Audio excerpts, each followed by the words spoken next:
Browsing and learning to use the internet is, yes, one of the easiest and funnest things to do today.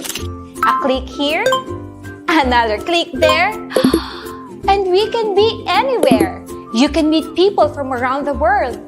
Hi!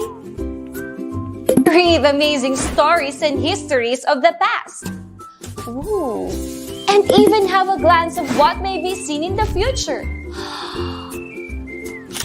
But remember, using the internet without proper guidance and enough knowledge can also be one of the scariest we can ever imagine.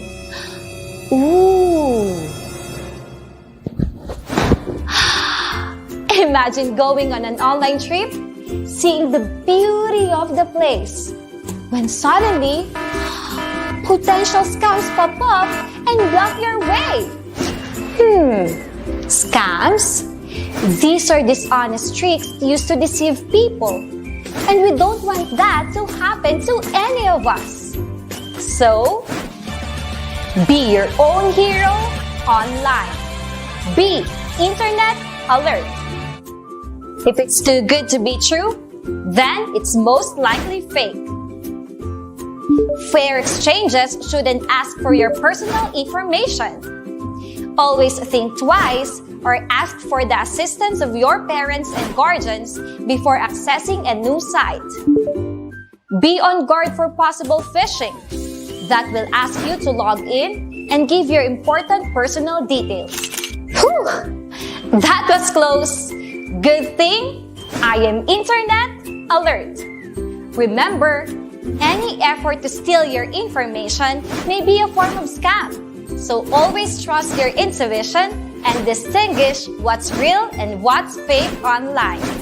This has been your online hero, Ma'am Jennifer, reminding you to beware by being aware, keep your learning safe, and don't fall for fake.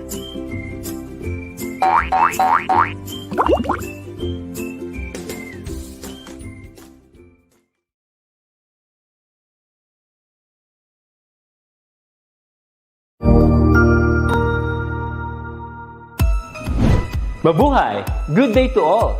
I am your tutor Madge. Welcome to ETUlay, a free online tutorial, an initiative of the Department of Education, Information and Communications Technology Service, Educational Technology Unit, ICTS EdTech.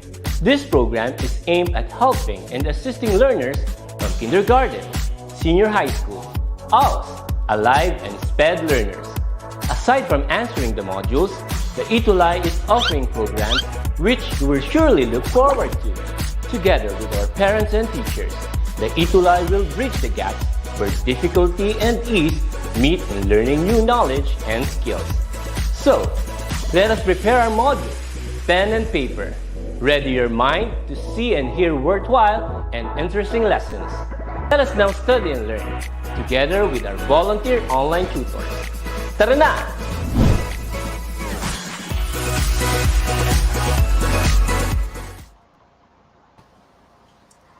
An amazing afternoon, Philippines! An amazing afternoon also to Turnet. You're so amazing this very time. And I like your uniform. Yes, Yeah, Tutor Jazz. napakabagay. Good afternoon, everyone. Dear learners, viewers, all over the Philippines, all over the world. Mga Tutor Jazz, malayo ang nararating ng ETUlay. Yes. From the word itself, itulay, like bridging the gap in spite of how far your location is.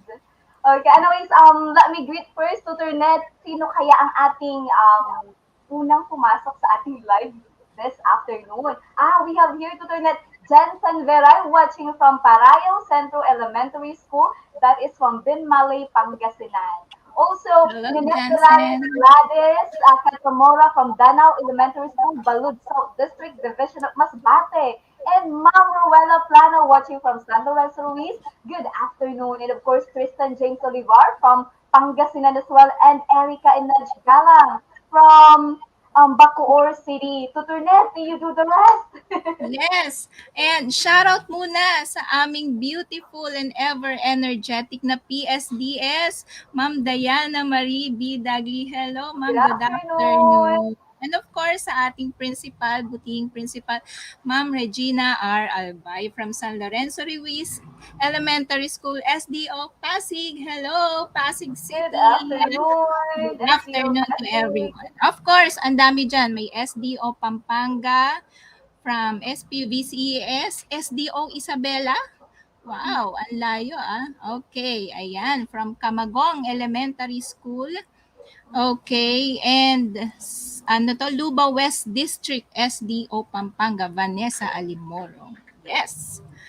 Okay, I think that's it. Ang dami nating attendees ngayon, ang dami nating Yes. learners actually And today. like Tutoy, let me really give thanks to the SDO Pangasinan and then Pampanga. They are really promoting and they're really supporting our ETUlay. As I can see sa ating every tutorial session, we do have lots of students coming from these two divisions, which really so great. Okay, thank you so much, Yes, and thank you we so hope na much. hindi lang Pampanga, Pangasinan, but from Luzon, Visayas, and Mindanao. So one I more can see time, here again, Tutor Just on Zamboanga City ay Division. meron din, Zamboanga, Zamboanga. Yes. O, di ba? Ang layo talaga ng nararating ng Itulay. Okay, yeah, that is okay. That is so true. Okay, so anyways, Tutornet, since our time is just so limited, I guess we can now proceed to our lesson. I'm so excited for the activities that you have prepared. Ano Of kaya iyon? course. But before that, okay, before that, let me give credit or thank also to the development team of the module that we are going to use at this time. Okay, anyways, learners from Luzon, Visayas, and Mindanao, we are still in our quarter one, but we are now on week six, like week six series. Okay, and our topic for today is going to be okay. So a moment, Okay. please.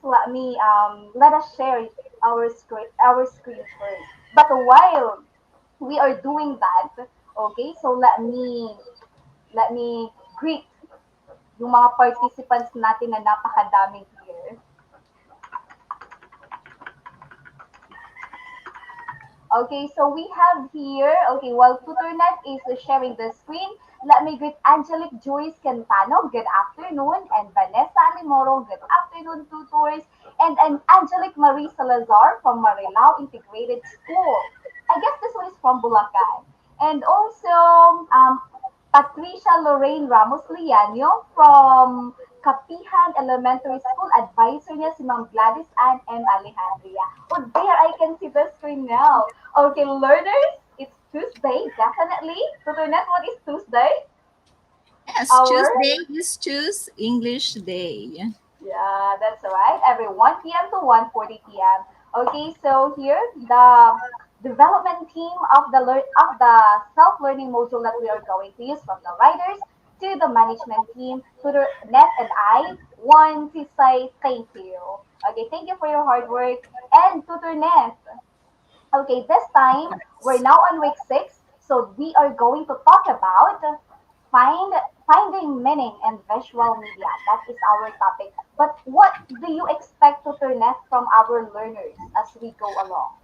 Okay, so for this week, quarter one, we are already in week six. We're going to find meaning in visual media. And of course, at the end of this tutorial, you should be able to find meaning of images, videos, and infographics. Ayan. And of course, Tutor Jazz, ito ang ating laudable output for week 5. Of course, ito talagang napaka-loyal supporter natin ito si Enaj Erica Galang. Ayan. Very good, ano? Ang galing ng ating mga learners. And of course, we also have Jiro Alexander Flores. And these are their output. Thank you, Yeah, thank you for learners. doing your work, learners. Okay, now let's proceed with our first activity. I know that every one of you is very excited for today's activity. Now let's proceed. You're going to examine the picture and you're going to answer the questions that follow. Okay? Are you now ready, learners? I know you are. Okay, let's proceed with picture number 1. Okay. So, oh, there is only one picture for this activity. Okay. And this picture tells us different meanings. Okay. So for the first question, what is the caption of the visual? Let me see. Just type your answer in our comment section.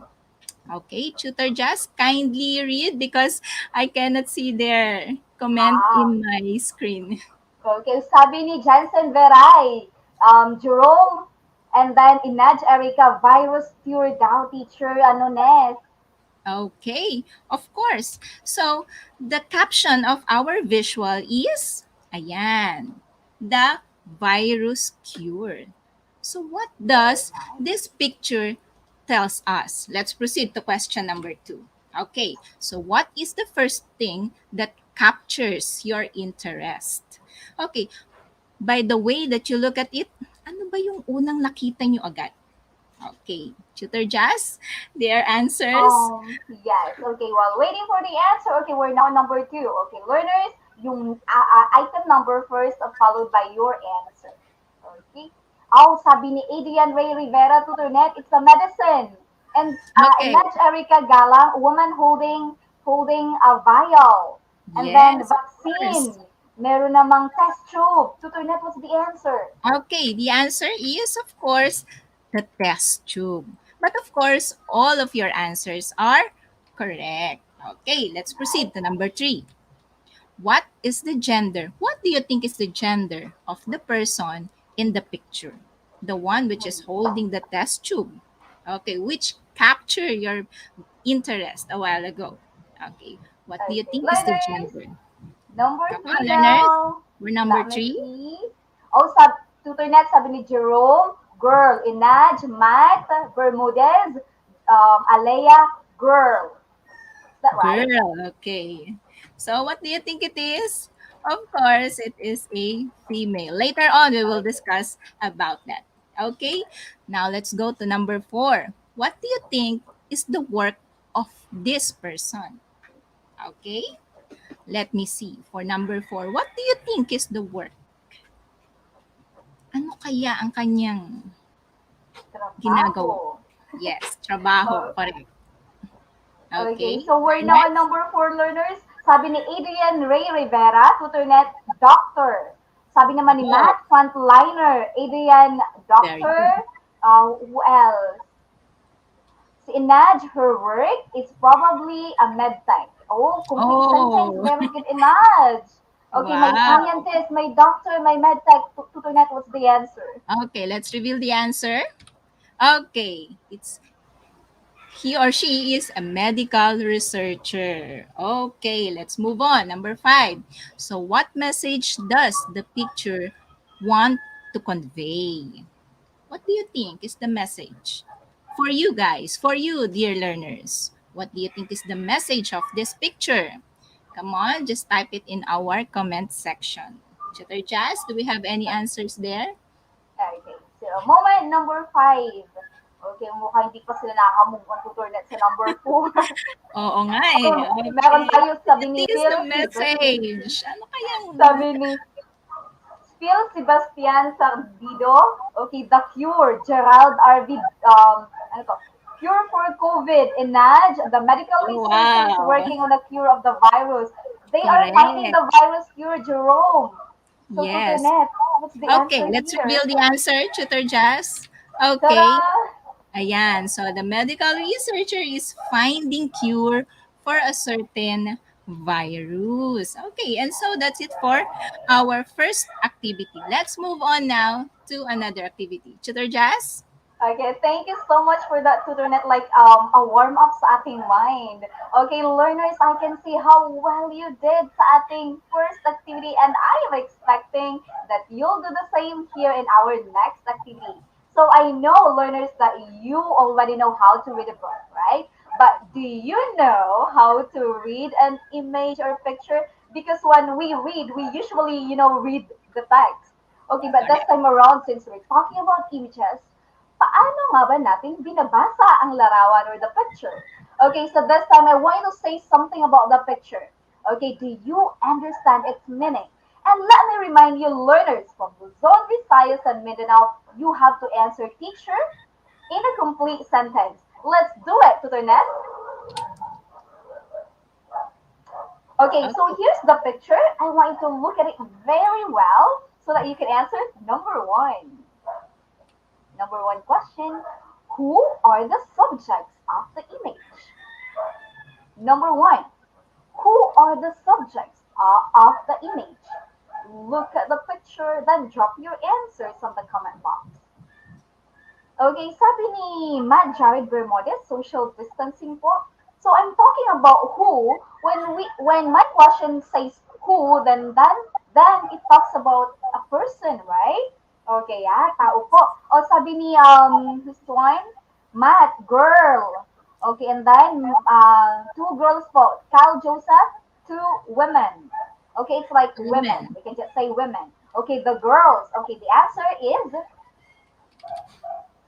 two girls. Okay, so Okay. the subjects are the two girls. Good. Two. Where do you think is the setting? Where do you think is the setting? The clue word here is setting. When we say setting, that has something to do with place. Learners, what's the answer? Number two. Girl, number two now. Where do you think is the setting? Okay, sabi ni Setting Adrian is Ray place. Rivera. Restaurant. Imagine the setting is a restaurant. Then sabi ni Adrian, the answer is inside a restaurant or it's in a restaurant. Good job. Number three, Tutor Ned. Where does each person gaze? Where does each person gaze? Like, what do you mean by gaze, Tutor Ned? Where do you think they are looking at? Yeah. Like, ano yun, nakatingin sila, saan sila nakatingin? Okay, Ayan you sila look at this. nakatingin. You look at the picture, learners, number three. You answer it now. Where does each person gaze? Tingin nga ng sagot. Okay, so, okay, sabi ni Jerome, sa rules daw. Okay, sabi ni Kyle sa table, Tutor Net, can you reveal the answer? Okay. Okay, so at the signages. Okay, so they're looking at the signages here. Number four. What captures your attention first? What captures your attention first? Siguro I can expect na iba-iba yung sagot ninyo because we're Yeah, all different. Okay, of sige nga. course. Oh, yes. Oh, how about you, Tutor Net? What captures your attention first here in this picture? I think the word open. Because it's like in the middle. Okay. Yes, it's like in the middle, and of course, syempre medyo excited nang lumabas and for the Ah, restaurant to open, 'di ba? When we are going out, we look at the signages and oh, it's like closed and it's close. silence. Yes. And when it's And then, open, oh, it's open. Saya. oh yes. Okay. Okay. Dahil nakukulong ka na sa bahay, you always want Yes, of course. to go outside. Okay, anyway, sabi ni Rich of Phoebe Gabaldon, plants. Mukhang plantita I mean, how do you call that? Yung nanay neto kasi plants yung unang nakita. Sabi ni Mark Yes. Platon, for the attention for my attention captured is the sign of opening the restaurant. Oh, same with Tutor Net. Okay, so sign. The two girls, social distancing. Okay, lahat ng sagot niyo, they're definitely all right. Okay, so Correct. number five, Tutor Net. Okay, the markings of 2M, pwede din. Okay, number five. Okay, what is the central message of the image? What is the central message of the image? Like, what does this picture really mean? Okay, so number five, learners, let me see your answer. Type. Okay, yes. What is maybe I can say the main idea of this picture. Okay, so our social distancing daw, sabi ni Ruel Cristobal. Okay, sabi din ni Clarissa Jane Yes. Malana. Okay, about social distancing and Adrian De Rivera, it's about rules. the answer to Turnet is one. What's Okay. really the central message? Let's reveal the answer. Yes. What is it to Turnet? Following rules on safety health protocols. Yes, that's right. Ayan. Okay, so please raise your right hand, learners, and tap it on your shoulder. Say good job, Sal. Because Tutunet and I are not there present with you to do that. Okay, so just do that with yourself. Good job. Okay, and Tutunet, let's now proceed to the next activity. Okay. So, our next activity is what we called free talk. Okay. Oh, So, I love it. this time, yes, so this time, you are always, all of you are free to talk by typing your what's in your mind in our comment section. Okay. Are you now ready? Let's do this. Okay. So, what is visual? So, when you see, when you read, or when you hear the word visual, what comes into your mind? Sige nga, learners. Visual. When you hear the word visual, what does that word means to you? Anong naiisip nyo kapag naririnig niyo yung salitang visual? Okay? And it Sabi ni means, Adrian, oh, Tutunet, images yes. daw. Sabi Okay. naman ni Inaj, anything that my eyes can see. Okay, that is all correct. So when we say visual, it is something that you look at, such as picture, chart, or piece of film that is used to illustrate something more appealing or easier to understand. Okay, so that is what we called visual. Next question is, how about the word visual media? So kanina sabi natin visual, something that you look into. So, but when we add up the word media, it makes visual media. What do you think it is? So what is a visual media? Okay? Type in your answers in our comment section. Sige nga. Learners, tignan natin ano kayang masasabi nyo when it comes to visual media. Okay, images po, sabi nila. Image daw po. Sabi ni Okay. Adrian din, advertising daw. Video po, sabi ni Oh, Ruel. yes. Okay. Sabi ni Mark Platon din, video. Okay. So let us see. Okay, so when we say visual media, these are sources of information in the form of visual representations. So, these can be abstractions, analogs, rough illustrations, or digital reproductions of the objects. Okay, so we're going to have a deeper analysis on this visual media with, of course, our tutor Jazz. Tutor Jazz, take it away. Yes, okay. So let's discuss this visual media. You, Tutornet a while ago had already discussed the definition or the meaning of this visual media. You know, visual media helps us, okay, or helps readers, learners, or even teachers clarify and clarify, not just clarify, but also comprehend information because they are able to develop their own perception of the content and to avoid misinterpretation as well. Okay, so one more time, when we say visual media, this is what human eye can see. Oh, I remember the answer of Inaj Galang a while ago. Like everything that my eyes can see, that has something to do with visual. Okay, that's right. Yes. And it plays a big role in advertising, art, communication, education, business, and engineering. Visual media is often used as a learning aid. Okay, and next to the net, we have here is the types of visual media. But before that, before we discuss the different types of visual media, people have been using visual aids or visual media to express our opinion. We do use like especially teachers. Teachers use visual aids or visual media to express their opinions and desires, and then like their topic when they are teaching, okay, in class. Okay, so but human beings have the natural tendency to pay attention to visuals like graphics and illustration. Okay, how can I say that one? nakaka-add ng interest pag merong visual representation or presentation or visual Yes. images. Okay, not just the plain text. Okay, so it's not really boring if there is a visual aid or visual presentation. Let's talk about the types of visual media learners. We have the videos, the images, and infographics. Okay, let's discuss one by one. Let's start with the, what is it, Tutunet? Okay, images. Okay, so images are the most common types of visual media being used by online marketers today.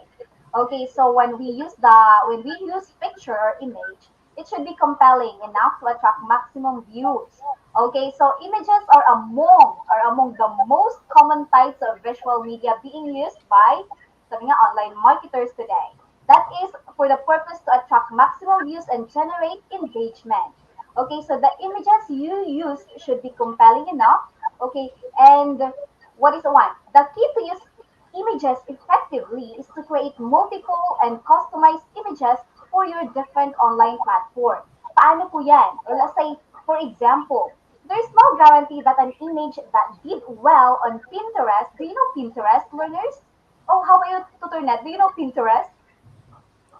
Oh, those Like, are parang repository of different pictures, na? yeah. Yeah. So like, yeah, for example, that there is no guarantee that an image that did well sa Pinterest will do well sa Facebook. Moreover, different online platforms have different requirements for image dimension.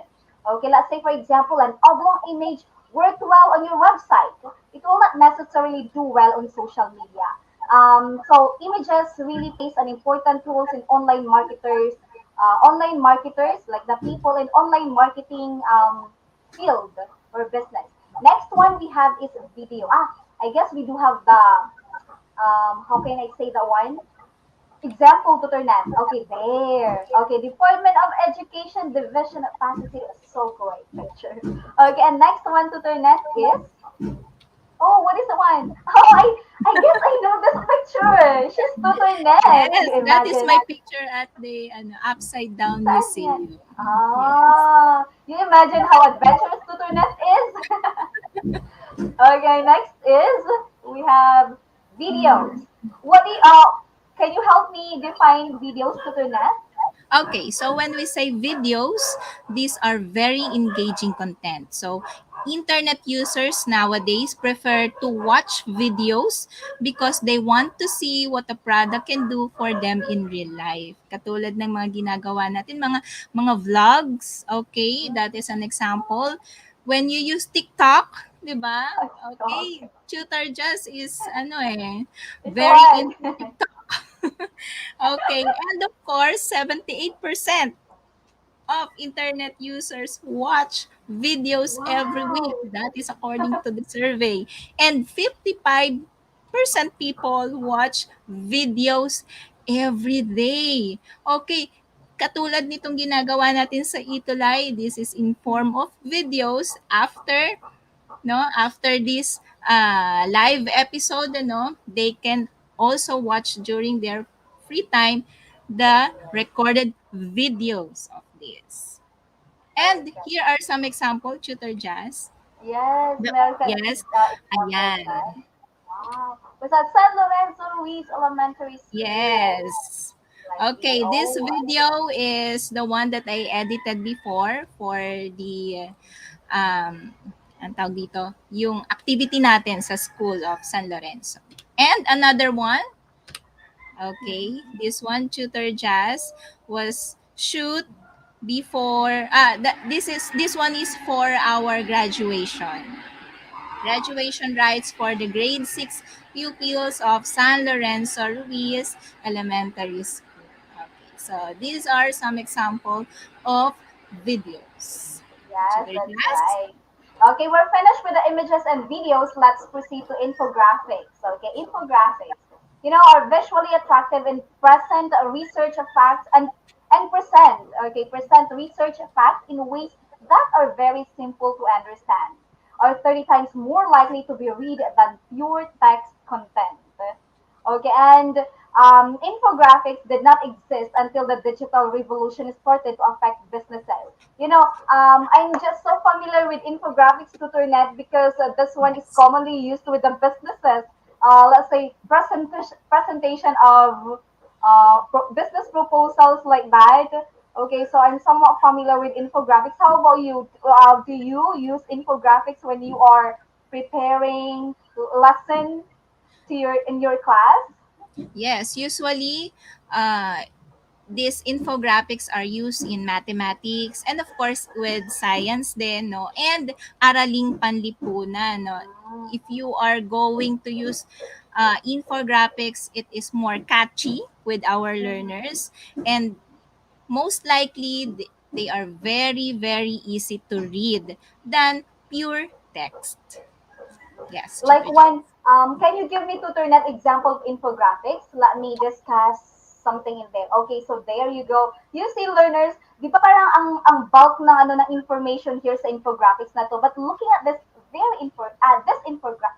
infographics, parang na-understand, naunawaan mo na kung anong ibig sabihin nito because it shows here in the picture. It's really easier for us to understand. It also save our time to understand things kasi hindi na tayo magbabasa ng pagkahaba-habang text, okay, Correct. or words. And also, very eye-catchy and not boring to do that kasi picture siya. And most of the time, colored pa siya. So, yung retention sa mind natin ay napupunta sa long-term memory natin. So, we can always, not always, but hindi natin madaling makalimutan. Is that right, Tutor Ned? Yes, yes, that's true. Okay. Alright, and so, eto pa. Okay, so, example ko na, infographics. Okay, and next, please, Tutor Ned. Okay, purpose of visual media. The purpose of visual media is to express their opinions and desires. Also, help student retain concepts and ideas, right? Okay, and learners, why is there a need to understand visual media and information? In education, we need to understand visual media and information for this very reason. Um, I don't know if you're familiar with Jerome Brunner. He's a psychologist, and when you are going to take up education, you are going to be so familiar with this person. Jerome Brunner of New York University has described studies that show that we people, right, only remember 10% of what we hear, 20% of what we read, but learners, listen to this, about 80% of what we see and do. That you imagine the percentage of retention.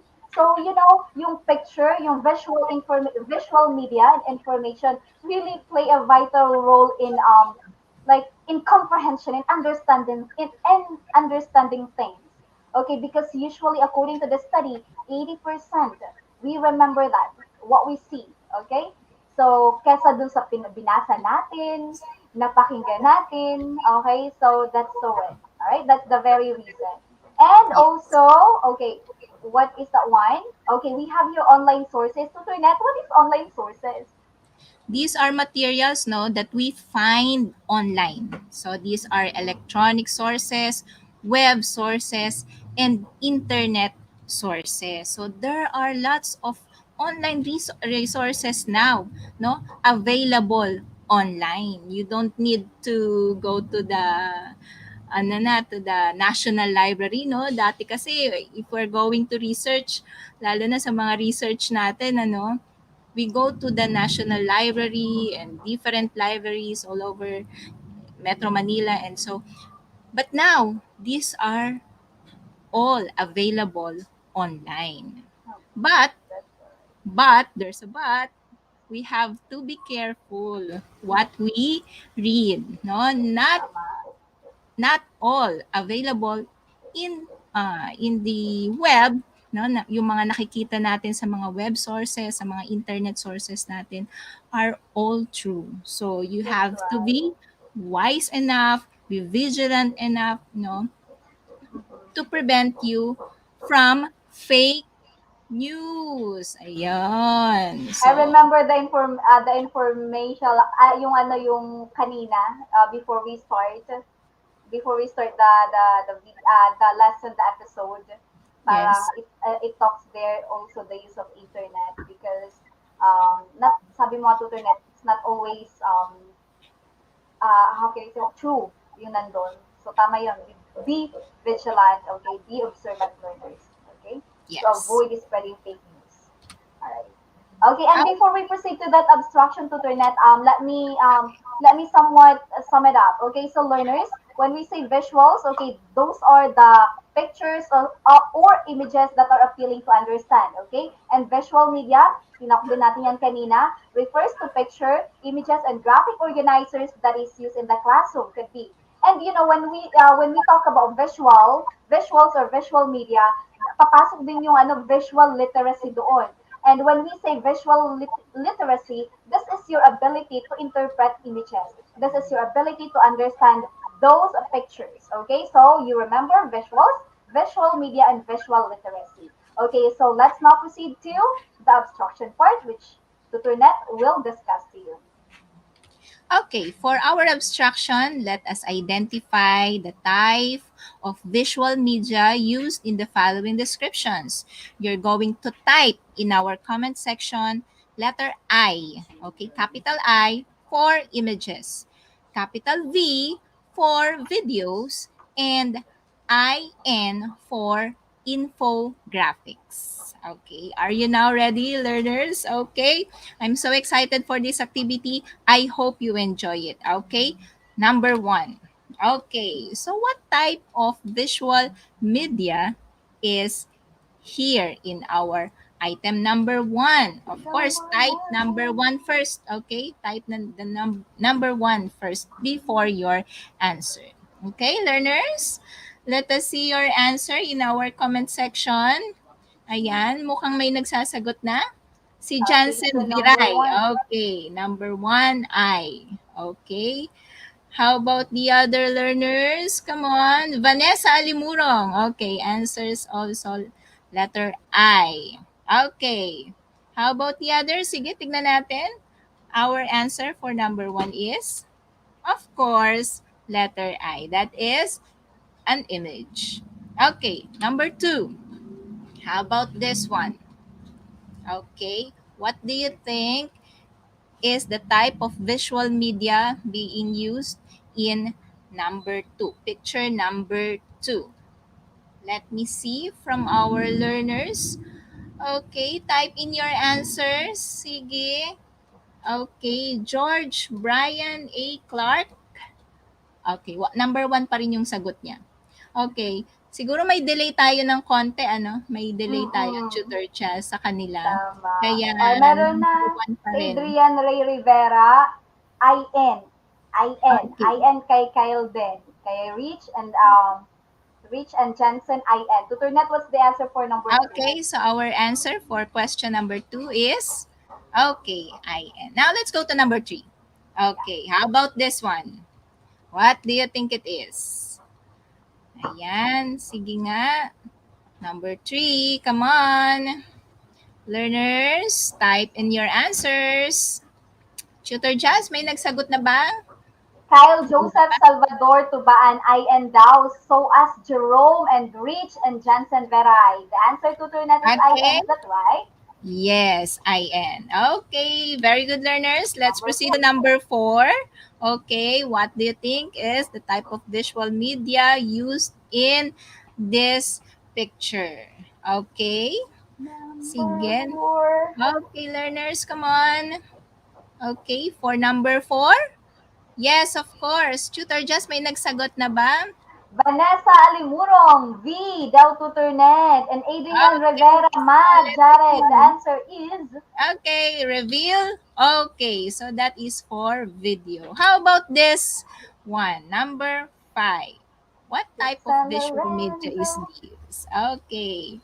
So that is our school building. The school building of San Lorenzo Ruiz Elementary School. Ang dami ko ng flex sa school natin. Okay, learners, what type of visual media this is? Okay. And our answer is, of course, it is an image. Okay, Tutor Jazz, let's proceed to our Okay. assessment. Yes, and what does the picture convey, learners? You have to interpret the meaning in the visual media based on your own understanding. Okay? So, number one, the subdued colors suggest that the biker reached the peak of his destination. Is it A or B? Right, number one, and then the answer it is A or B. Is it sunrise or sunset? Okay, Jensen, where I B, sunset. Tuturnet, the answer is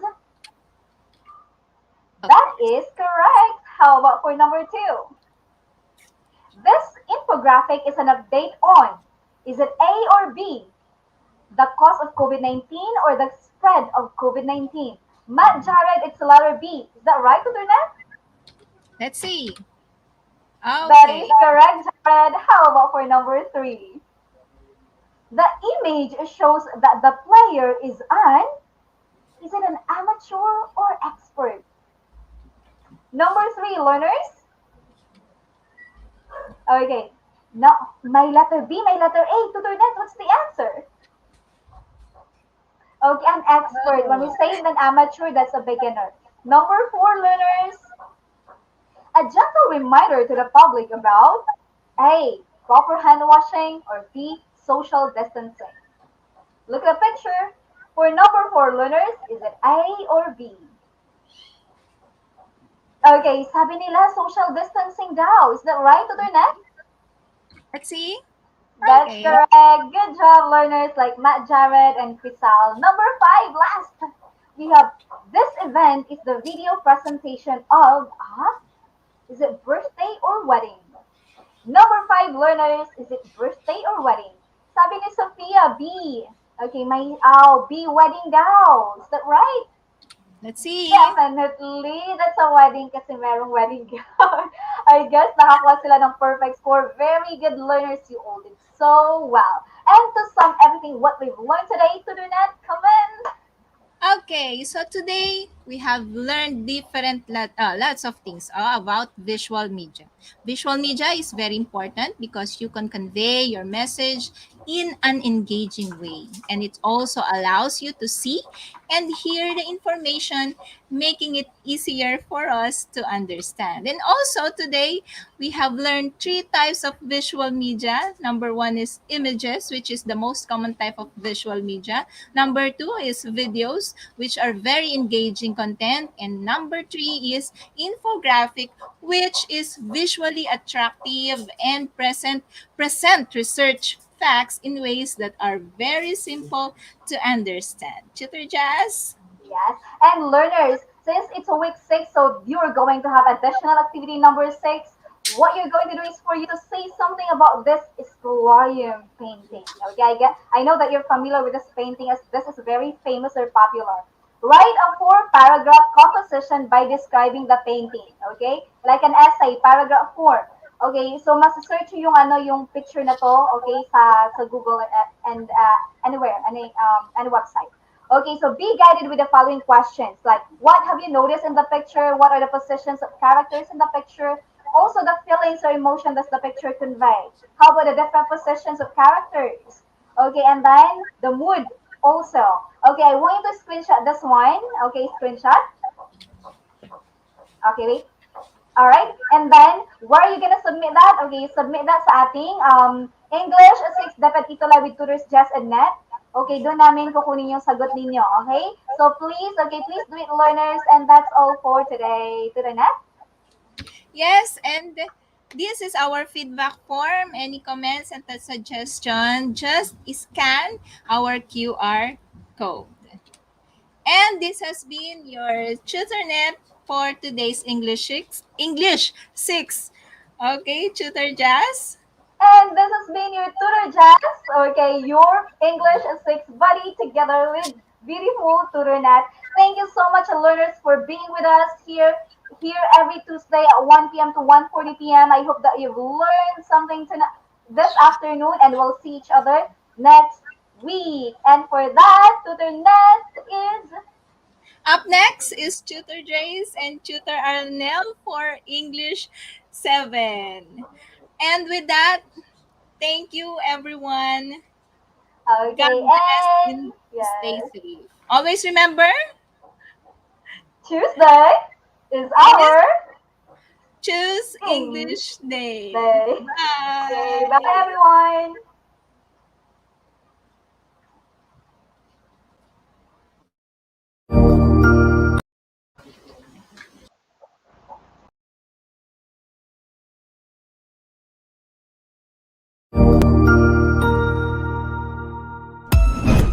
Ang husay naman!